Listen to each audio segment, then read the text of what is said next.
앞뒤 좌우로 한번 인사하시죠. 무더위 가운데도 은혜 받읍시다. 휴가철인 것 같아요. 1부도 그렇고 2부도 그렇고 빈자리가 보이네요. 여러분, 초대를 한번 사람들에게 받아보시죠. 뭐 가족 간에 초대를 받든지 혼자 초대를 받든지, 우리가 받는 초대 가운데는 형식적인 초대, 단순한 초대가 있고요, 기억에 남는 초대들이 있습니다. 기억에 남는 초대들의 특징을 살펴보면 이 초대했을 때 메시지가 진정성이 느껴지는 게 기억에 남습니다. 이런 거죠. 모두 환영합니다, 많은 참석 바랍니다 라는 그런 메시지가 아니라, 내가 꼭 와줬으면 좋겠다, 이 자리에 네가 참석하면 이 모임이 빛날 것 같다, 진심이 담긴 초대를 하는 게 기억에 남죠. 또한 기억에 남는 초대는요, 초대할 때 손글씨나 특별한 방식, 직접 전화를 하는 정성이 깃들은 초대입니다. 반면에 단순한 초대는요, 단체 문자를 보내거나 카카오톡 이 대화방에 그냥 여러 사람을 초대하는 거죠. 초대의 목적도 차이가 있는데요, 기억에 남는 초대는 단순히 우리가 같이 모이자 그런 게 아니라, 오랜만에 예전 추억이 가득한 장소에서 그때 같이 우리 밤새도록 웃으면서 이야기해보자, 이런 목적을 가진다고 합니다. 기억에 남는 초대는요, 특별한 의미의 선물을 줍니다. 단순한 초대는요, 선물이 없거나 그냥 뭐 정성이 안 들건 의미 없는 선물을 줍니다. 여러분, 살면서 수많은 초대를 받아봤을 건데요, 여러분의 기억에 남는 초대는 무엇입니까? 뭐 친구의 생일일 수도 있고요, 설레는 첫 데이트 신청일 수도 있고요, 오랫동안 기다렸던 뭐 직장의 합격, 자녀들의 뭐 아이의 출생, 손주의 탄생, 이런 것들이 기다렸던 초대이죠. 특히 초대의 주체가 누구이며 어디로 무엇을 위해 초대한지에 따라 우리의 마음은 크게 감동을 받기도 합니다. 오늘 우리가 짧게 읽은 이 아가서는요, 성경에 나와 있는 아름다운 초대장과 같은 내용입니다. 아가서 2장 10절을 다시 보시면, 나의 사랑한 자가 내게 말하여 이르기를, 나의 사랑 내 어여쁜 자여 일어나서 함께 가자. 아가서는 노래 중에 노래, 가장 탁월한 노래라는 뜻을 가지고 있습니다. 본질적으로 의미로 이건 왕의 노래예요. 그래서 궁중의 악사들과 함께 읊는 시이죠. 그래서인지 아가서 1장 1절을 보면 아가서의 저자는요, 왕이었던 솔로몬입니다. 솔로몬은 117절에 이 아가서를 기록하는데요, 특히 그 중에서 70절은요 사랑하는 여인에 대한 애증의 표현으로 시를 적습니다. 아가서 2장 6절을 보시면, 그가 왼팔로 내 머리를 고이고 오른팔로 나를 안는구나. 이게 아가서 2장 6절이라 빼고 보면 그냥 연애편지죠. 남녀 간의 육체적인 친밀함을 묘사하는 이 연애적인 내용인데요, 아가서가 육체적인 사랑을 많이 표현했기 때문에 이 성경으로 인정해야 될지 말아야 될지 정경성의 논란이 있었죠. 하지만 수많은 성경의 학자들이 연구한 결과, 아가서는 단순한 남녀 간의 육체적인 사랑이 아니라 솔로몬과 여인의 지고지순한 사랑을 통해 하나님과 우리의 영적인 사랑을 예표하는 것임을 깨닫고 성경에 포함하게 되었습니다. 4장 1절을 보면요, 내 사랑 너는 어여쁘고도 어여쁘다. 노을 속에 있는 내 눈이 비둘기 같고 내 머리털은 길르앗산 기슭의 눈 염소떼 같구나. 신랑이신 하나님은 신부를 순결하고 아름다운 모습에 어여쁘고 어여쁘다, 사랑을 자주 표현합니다. 하나님이 우리에 대한 사랑을 예표하는 건데요, 여기서 하나님이 이 신랑이 신부인 술라미 여인을 사랑할 때 그 아름다움이요, 4장 1절에는 비둘기 같고라는 표현이 있습니다. 즉 하나님이 우리를 사랑하는 아름다움의 기준은 그냥 세상적인 기준이 아니라 순결함에 있다는 것을 알 수 있죠. 왜냐하면 이 성경에서 이 아가서에서 말하고 있는 술라미 여인은요, 세상이 말하는 아름다움을 가진 여인이 아닙니다. 거친들을 뛰어다니고요, 포도원에서 일하는 평범한 농부입니다. 그럼에도 불구하고 그녀가 순결한 마음을 가졌기 때문에 하나님 보시기에 아름답다라고 표현을 한 거죠. 그리고 2장 8절과 9절에는 이런 말씀이 있는데요. 함께 읽어볼까요? 내 사랑하는 자의 목소리도다.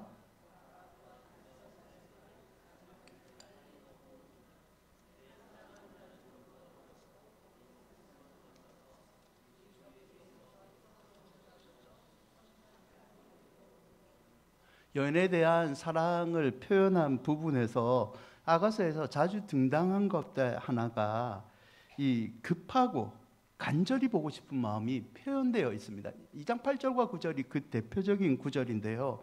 9절을 보시면 이런 표현이 있어요. 세 가지 동사인데요.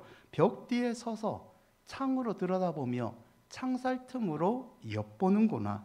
사랑하는 연인을 빨리 보고 싶고 간절히 보고 싶은 마음처럼 하나님이 우리를 사랑하시는데 빨리 교제하고 싶고 너무나 너희들을 보고 싶다는 사랑을 표현한 거죠. 사도 바울이 로마서 5장 6절에 이런 표현을 쓴 적이 있는데요. 우리가 아직 연약할 때에 기약대로 그리스도께서 경건하지 않은 자를 위하여 죽으셨도다.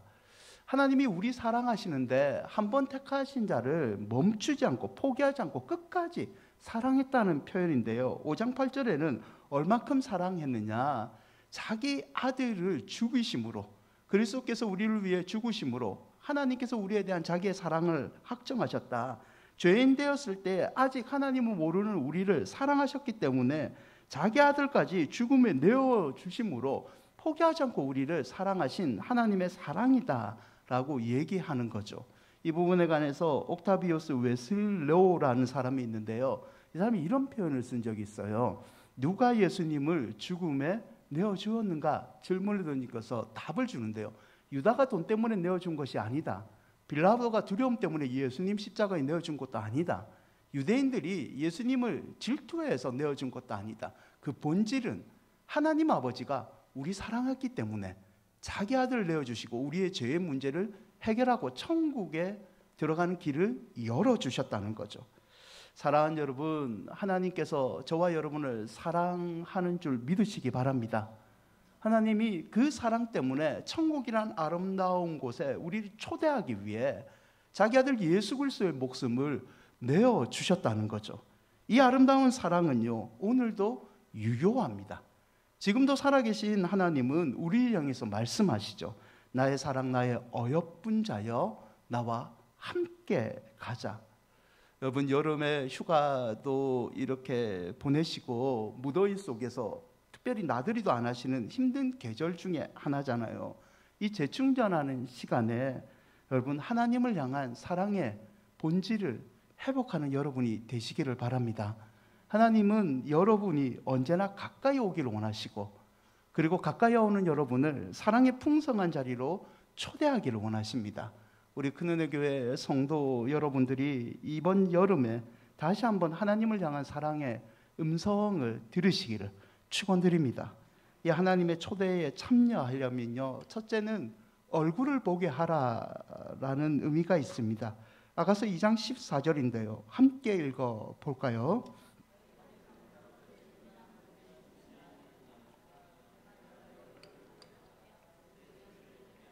얼굴은 모양인데요. 그 너의 모습을 보이라라는 뜻을 갖고 있습니다. 이 얼굴이라는 것은 결국 어떤 의미냐면 하나님께 너의 모습을 보여라. 삶의 우선순위를 하나님께 둬라는 뜻입니다.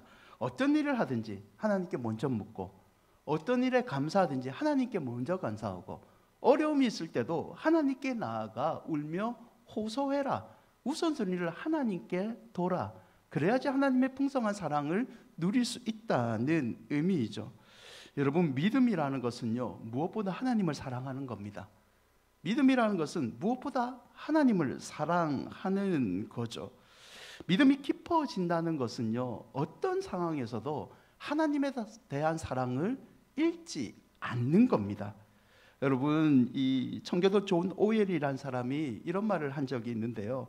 사람들은 하나님의 사랑에 대해서 너무 모르는 것 같다. 우리가 하나님을 향한 사랑이 너무 깊은 나머지 그 사랑 때문에 하나님께 대하여 상상병에 걸릴 수도 있다는 사실을 모르는 사람이 너무너무 많다. 우리가 하나님을 사랑한다면 처음만 하나님 사랑하는 것이 아니라 마치 상상병이 걸린 것처럼 계속해서 하나님을 우선적으로 사랑하고 깊게 사랑해야 되는데 어느 순간 우리가 그걸 당연시 여기고 잊어버릴 때가 많다는 거죠. 이 첫사랑이란 표현을 쓰는데요, 첫사랑에 대한 감격을 상상병을 걸리듯이 계속 유지하는 것이 하나님의 은혜를 체험한다는 의미이죠. 이사야 55장 1절과 2절인데요. 함께 읽어볼까요? 오라 너희 모든 목마른 자들아 물로 나아오라. 돈 없는 자도 오라. 너희는 와서 사 먹되 돈 없이 값 없이 와서 포도주와 젖을 사라. 너희가 어찌하여 양식이 아닌 것을 위하여 은을 달아주며 배부르게 하지 못할 것을 위하여 수고하느냐. 내게 듣고 들을지어다. 그리하면 너희가 좋은 것을 먹을 것이며 너희 자신들이 기름진 것으로 즐거움을. 사랑하는 여러분, 이 즐거움, 기름진 것의 즐거움, 좋은 것을 먹는 복을 누리시길 바랍니다.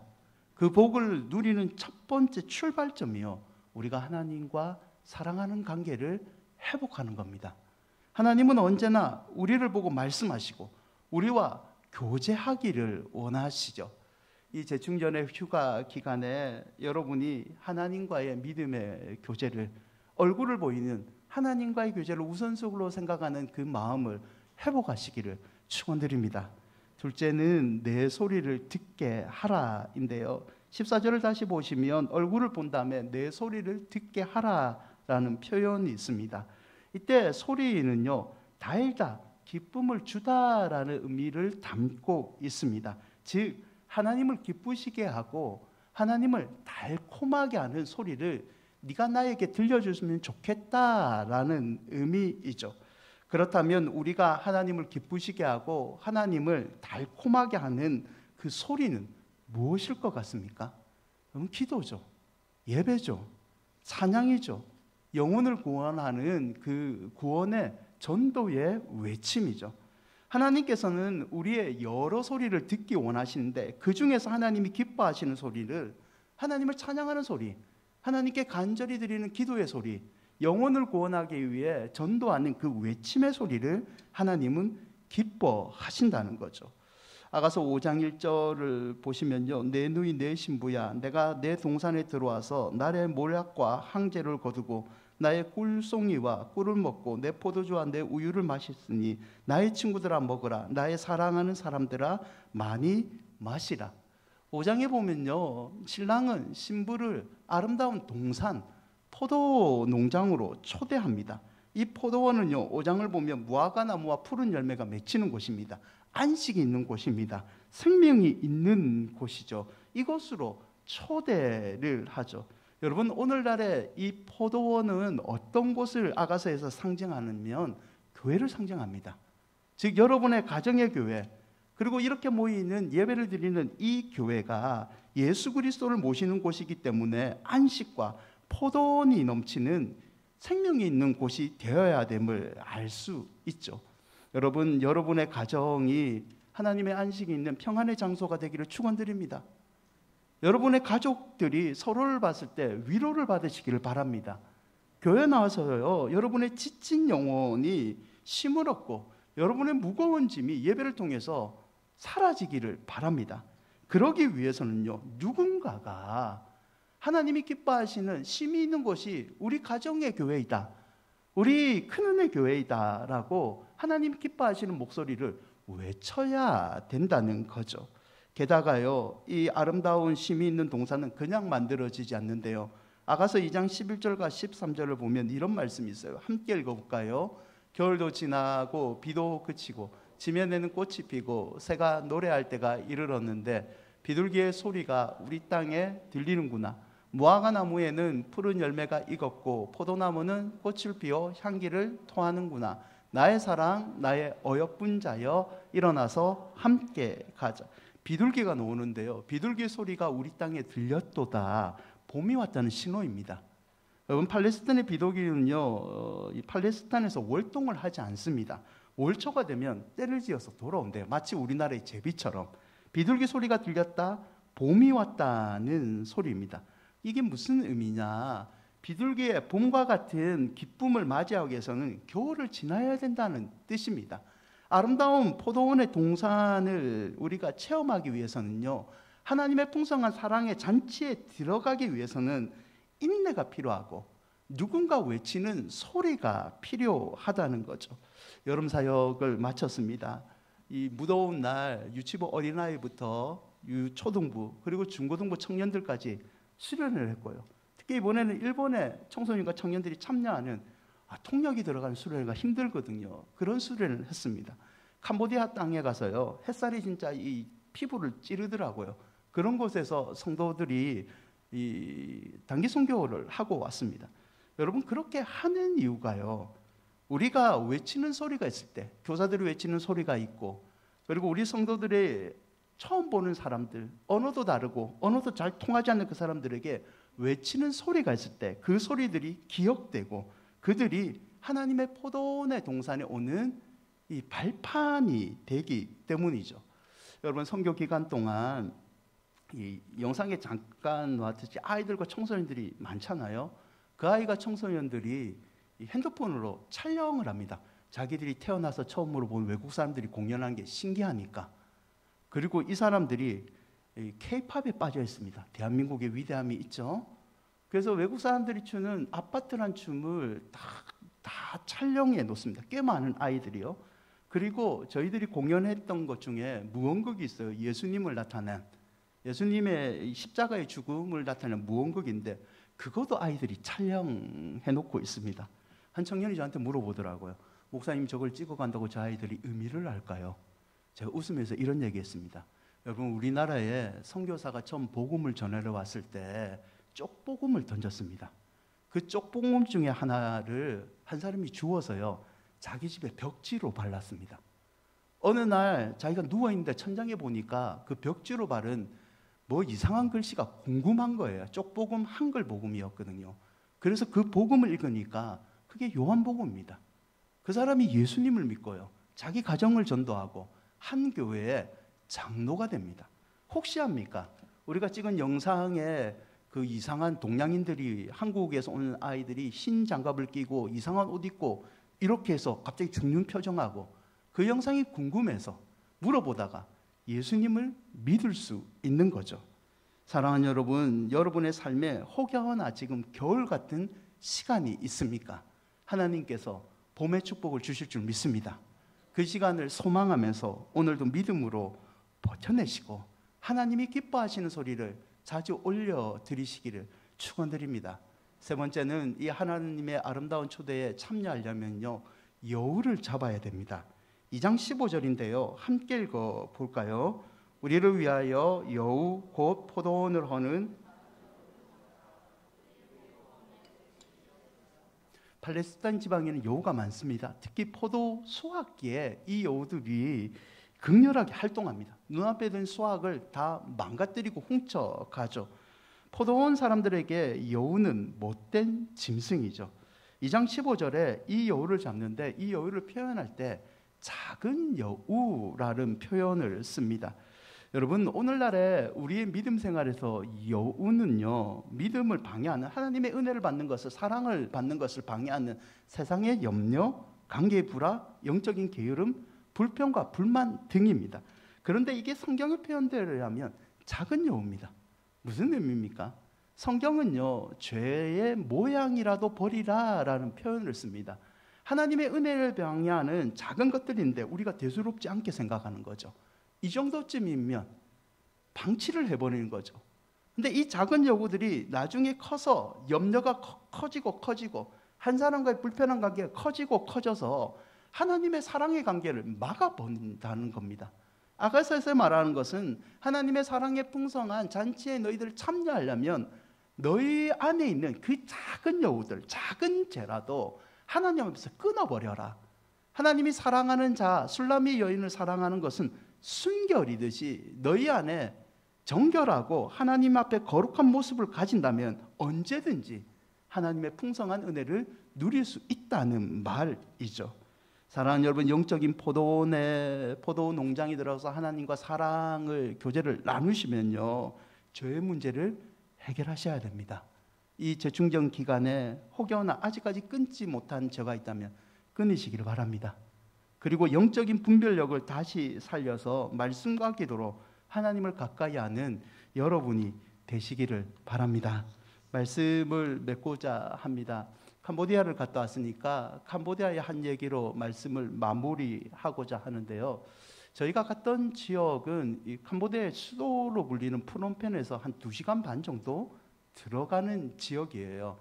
이성복 이현미 선교사님이 프놈펜에서 어려운 훈련과 문화 훈련을 마친 다음에 프놈펜에는 세계 각국의 선교사들이 많이 거주하고 있으니까 자신들은 아직까지 선교사가 닿지 않는 곳에 복음을 전해야겠다라는 마음을 먹었대요. 오토바이를 2사람이 타고 계속 가다가 이곳이 하나님이 원하시는 곳일까 자기들이 사역할 곳을 찾았다고 합니다. 그러다가 오토바이를 쭉 타고 가는데 한 고등학교에 머물게 되었대요. 영상에 잠깐 나왔던 우리 선교대원들이 전도했던 그 학교인데요. 고등학교, 중고등학교에 머무니까 아이들이 이 학교를 마치고 나올 때 마음에 뜨거움이 찾아왔대요. 하나님께서 갑자기 불타는 마음을 주시고 저 아이들을 통해서 하나님이 이 땅을 구원하실 것 같다. 하나님의 사랑이 깊게 느껴졌답니다. 그때부터 이제 마음을 먹고 그 마을에 정착을 합니다. 이 외국인들에게 집을 허락하지 않는 마을 사람들을 반대해 계속 설득하고 14년 동안 현지인들의 나무로 만든 집에 선풍기도 없이 그냥 살아갑니다. 거기서 교회를 하죠. 여러분이 보셨던 건물은요, 1년이 안 된 건물입니다. 14년 동안 현지 집에서 가정교회를 했고 열심히 어린아이들과 청소년들을 사역을 했죠. 그리고 영상에 나왔던 현지 리더들은요, 14년 전부터 선교사님 부부가 전도했던 주일학교 학생들입니다. 그 아이들이 이제 커서 교회를 이끄는 지도자들이 됐죠. 그렇게 열심히 사역하고 있는데 이 캄보디아도 우리나라와 같이 코로나가 터졌습니다. 캄보디아의 코로나로 인한 폐쇄는요, 우리나라보다 길었습니다. 한 2년 정도 교회를 문을 닫게 됐죠. 너무 힘든 상황이죠.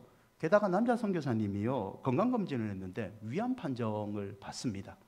이 치료를 위해서 한국에 왔고 이제 캄보디아 사역은 더 이상 힘들겠다라고 어떻게 해야 될지 갈등하고 있을 때 자기를 파송했던 교회에 예배를 드리고 그 교회에서 안식년을 보내고 있는데 한 권사님이 찾아왔답니다. 그리고 권사님이 선교사님에게 대뜸 이런 말을 했대요. 선교사님, 이제 때가 된 것 같아요. 제가 선교사님을 위해서, 선교사님 교회를 짓기 위해서 오랜 세월 동안 적금을 들었습니다. 선교사님이 요청하지 않았는데 이제 교회를 접어야 되지 않겠는가? 하나님께서 내게 사랑으로 부어주신 땅인데 이제는 포기하고 돌아와야 되지 않을까를 할 때 한 권사님이 자기가 오랫동안 모아놨던 적금 통장을 내어줍니다. 그리고 건축이 시작이 되었죠.